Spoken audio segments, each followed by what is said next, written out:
Ngayon ay araw ng Huwebes sa ika-4 na linggo ng 40 araw na paghahanda. Pagbasa mula sa aklat ng Eksodo. Noong mga araw na iyon, sinabi ng Panginoon kay Moises, "Balikan mo ngayon din ang mga Israelitang inialis mo sa Ehipto, naroon at nagpapakasama. Tinalikdan nila agad ang mga utos ko. Gumawa sila ng guyang ginto. Iyon ang sinasamba nila ngayon at hinahandugan. Ang sabi nila'y, iyon ang Diyos na nag-alis sa kanila sa Ehipto. Kilala ko ang mga taong iyan at alam kong matigas ang kanilang ulo. Kung gusto mo, lilipulin ko sila at sa iyo ko pagmumulain ang isang malaking bansa." Nagsumamo si Moises sa Panginoon, "Huwag po, huwag ninyong lilipulin ang mga taong inialis ninyo sa Ehipto sa pamamagitan ng inyong kapangyarihan.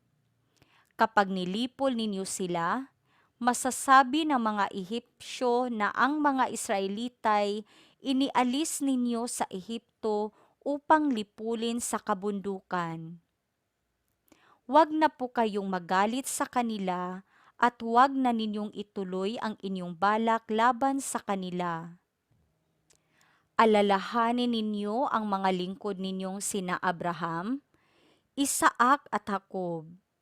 Ipinangako ninyo sa kanila na ang lahi nila'y pararamihin tulad ng mga bituin sa langit at magiging kanila habang panahon ang lupaing ipinangako ninyo.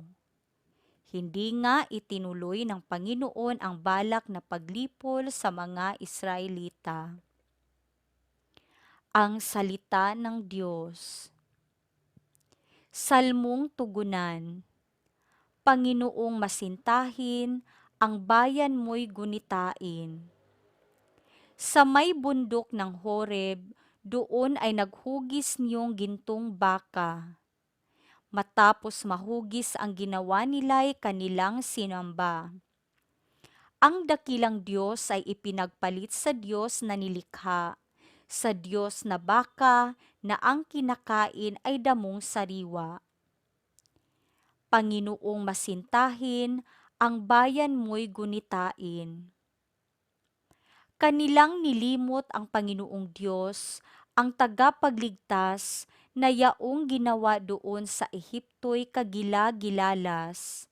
Sa lupaing iyon, ang ginawa niya'y tunay na himala. Sa dagat na tambo, yaong nasaksihan ay kahanga-hanga. Panginoong masintahin, ang bayan mo'y gunitain. Ang pasya ng Diyos sa ginawa nila'y lipulin pagdaka. Agad na dumulog sa puon si Moises na magitan siya, at hindi natuloy yaong kapasyahan na lipulin sila. Panginoong masintahin, ang bayan mo'y gunitain. Ang mabuting balita ng Panginoon ayon kay San Juan. Noong panahong iyon, sinabi ni Jesus sa mga Hudyo, "Kung ako lamang ang nagpapatotoo tungkol sa aking sarili, huwag ninyong tanggapin. Ngunit may ibang nagpapatotoo tungkol sa akin at totoo ang kaniyang sinasabi. Nagpasugo kayo kay Juan at nagpatotoo siya tungkol sa katotohanan. Hindi sa kailangan ko ang patutuo ng tao, sinasabi ko lamang ito para maligtas kayo. Si Juan ay parang maningas na ilaw na nagliliwanag noon at kayo'y sandaling nasiyahan sa kaniyang liwanag. Ngunit may patutuo tungkol sa akin na higit sa patutuo ni Juan. Ang mga gawang ipinagagawa sa akin ng Ama at siya ko namang ginaganap, Iyan ang nagpapatutuo na ako'y sinugo niya. At ang amang nagsugo sa akin ay nagpapatutuo rin tungkol sa akin. Kailan may hindi ninyo narinig ang kanyang tinig at nakita ang kanyang anyo. Walang pitak sa inyong puso ang kanyang salita, sapagkat hindi kayo nananalig sa akin na sinugo niya. Sinasaliksik ninyo ang mga kasulatan sa paniwalang doon ninyo matatagpuan ang buhay na walang hanggan. Ang mga ito ang nagpapatutuo tungkol sa akin, ngunit ayaw naman ninyong lumapit sa akin upang kayo'y magkaroon ng buhay. Hindi ako naghahangad ng parangal ng mga tao, ngunit kilala ko kayo. Alam kong wala kayong pag-ibig sa Diyos. Naparito ako sa ngalan ng aking Ama at ayaw ninyo akong tanggapin. Kung may ibang pumarito sa kanyang sariling pangalan, siya'y inyong tatanggapin.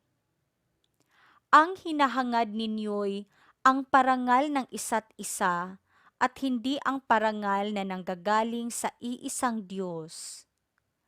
Paano kayong makapaniniwala?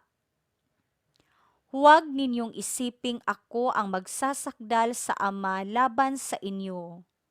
Si Moises na inaasahan ninyo ang siyang maghaharap ng sakdal laban sa inyo.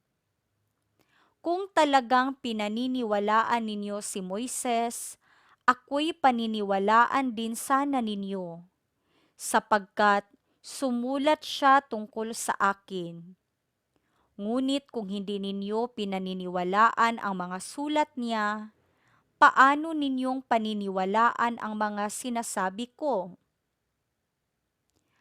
Ang mabuting balita ng Panginoon.